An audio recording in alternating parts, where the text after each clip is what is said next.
जी नमस्कार, मैं हूं हरिकेश द्विवेदी और लगातार मैं आपको पंचायतों में या फिर परिषदों में तमाम प्रत्याशियों से जुड़ाव महसूस कराने के लिए, उनके मुद्दे आप तक पहुंचाने के लिए मैं उनसे चर्चाएं करता हूं। प्रत्याशी क्या सोचते हैं और किस विषय पर चुनाव लड़ते हैं, ये आपके लिए भी जानना बेहद ज़रूरी है। तो मैं ये चीज़ें आपको दिखा रहा हूं लगातार। आज मैं आ चुका हूं नगर परिषद महुगांव के वार्ड क्रमांक 10 में, जहां की निर्दलीय प्रत्याशी जो है अंजना विमल दुबे हमारे साथ हैं। हम इनसे चर्चा करने की कोशिश करेंगे कि किन विषयों पर चुनाव लड़ रही हैं, किन मुद्दों पर चुनाव लड़ रही हैं। अंजना जी, बहुत बहुत स्वागत है हमारे इस खास चैनल में। पहला सवाल मेरा आपसे ये है कि आप निर्दलीय प्रत्याशी हैं वार्ड क्रमांक 10 से, बिना किसी टिकट के, बिना किसी पार्टी के आइकॉन पर आप चुनाव लड़ रही हैं। क्या लगता है किन मुद्दों पर आपका चुनाव है, किन विषयों पर चुनाव है, यहाँ की महिलाओं के लिए, यहाँ के लोगों के लिए क्या विकास कार्य आप करना चाहेंगी? जी, सबसे पहले तो मैं ये कहना चाहूँगी कि हमारा जो वार्ड है वो पहले ही बहुत डेवलप्ड है, विकसित है। तो जो भी कार्य अपने मतलब पूरे नहीं हो पाए हैं, तो मैं अब ये पूरा करना चाहूँगी और विकास कार्य को आगे बढ़ाना चाहूँगी। महिलाओं को जो भी सुविधाएं नहीं मिल पा रही हैं, जैसे चिकित्सा के रूप में और अपने जो गृह उद्योग के रूप में, उनको जो भी आगे नहीं बढ़ पा रही हैं, अगर कुछ लीगल एडवाइस देना है उन्हें, तो मैं उस विषय में उनको हेल्प करूँगी कि आपको कोई परेशानी हो तो इस तरह से हम आगे डेवलप करना चाहेंगे। अपने जनसंपर्क कर रही हैं आप, लगातार लोगों के बीच जा रही हैं, वार्ड में आप घर घर घूम रही हैं, क्या नतीजे सामने आ रहे हैं? लोगों का रिस्पॉन्स क्या है? लोगों का रिस्पॉन्स अंजना विमल दुबे के लिए क्या है कि हाँ हम आपके साथ हैं, या क्या नतीजे सामने आ रहे हैं एक प्रत्याशी के रूप में? जी, घर घर में जा रही हूँ तो इतने समय से जो हमारे परिवार से जो सहयोग और वो प्राप्त हुआ है सब लोगों को, मेरे भाई साहब विवेक जी दुबे, वो एक बहुत बड़े डॉक्टर हैं और उन्होंने जो कोरोना काल में जो अपना योगदान दिया है वो घर घर के लोग नहीं भूल पा रहे हैं। तो उन्होंने जो योगदान दिया वो निस्वार्थ भाव से दिया था।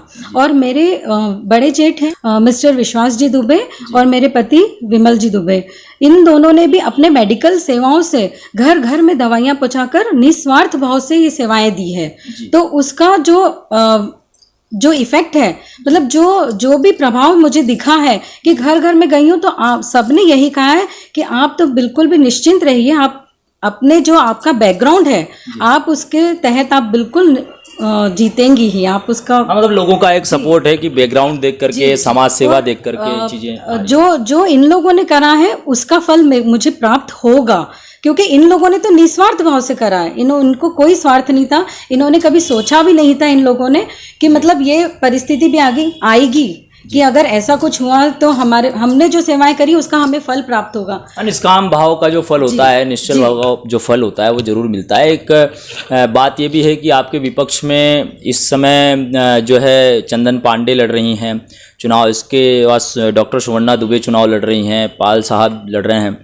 तो क्या लगता है कि इतने सारे प्रत्याशी हैं, 1600 वोटों की लड़ाई में, तो कोई भय या डर भी है मन में, या फिर कि नहीं ठीक है लोगों के भरोसे है और हम जीतेंगे, ऐसा क्या विचार है? बिल्कुल बिल्कुल, मुझे अपने मतदाताओं पर पूरा विश्वास है और पूरी यहाँ की जनता मेरे साथ है। मैं जानती हूँ क्योंकि हमने कभी भी कोई भी कार्य किया है तो उसका प्रतिफल नहीं चाहा है जी। एक निष्काम भाव से जी, निष्काम भाव से करा है, निष्काम भाव से हमेशा से जी। इतने वर्षों में जो भी कार्य किए हैं उसके लिए हमने कभी कोई भी उम्मीद नहीं की है जी। एक बात आपको बताना चाहूँगा कि अगर हम बात करें 2011-12 की, तो अंजना विमल दुबे जो कि पहले कहें कि निर्विरोध चुनी गई थी, उस समय पार्षद रही हैं। उस समय के क्या विकास कार्य हैं जो लोग आज भी आपके याद रखते हैं? उस समय भी आपने काम किया है, तो क्या फ़र्क है उस समय की परिषद में और आज की परिषद में भी क्या फ़र्क दिखाया? उस समय जब हम पार्षद बने थे तभी वो भवन का नया निर्माण हुआ और यहाँ पर सरकारी अस्पताल भी नया बना और स्ट्रीट लाइट्स लगी, मतलब जगह जगह, मतलब बहुत सारा विकास हुआ उस समय हुआ।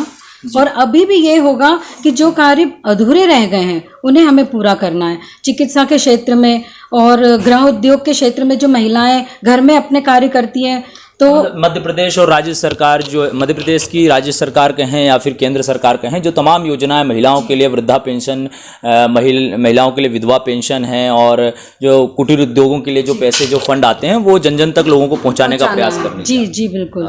एक आपको बता दूं कि अंजना विमल दुबे बहुत ही बेबाक अंदाज में सभी सवालों के जवाब देती हैं और अभी निर्दलीय प्रत्याशी के रूप में चुनाव भी लड़ रही हैं। एक आखिरी सवाल, महिलाओं के लिए क्या सोचती हैं आप? एक महिला प्रत्याशी हैं, महिला सशक्तिकरण एक अच्छा विषय हो सकता है, तो उसके लिए किस तरीके से काम करेंगी? जो आप महिला डेस्क की बात कर रही हैं, कानूनी सलाह की, ये अपने आप में बेहद अहम है, क्योंकि आए दिन हमारे देश में कई सारी ऐसी महिलाएं हैं जो गृह कलेश का शिकार होती हैं या तमाम चीज़ों का, तो उन्हें एक कानूनी सलाह बहुत ही उचित होती है। इस विषय पर किस तरह से आप काम करेंगी? ये विचार आपके मन में कैसे आया?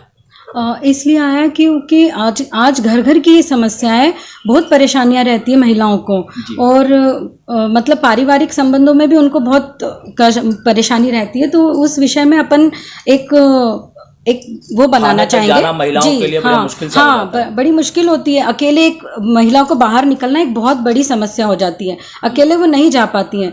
तो इसलिए अपन एक ग्रुप बनाकर और उनका सहयोग करेंगे, उनका साथ देंगे, और उनकी जो समस्याएं उनको पूछेंगे, और उनको बराबर अपने जो भी एडवाइस या थाने तक ले जाना हो या कोई भी किसी भी प्रकार का सहयोग चाहिए होगा तो वो हम देंगे।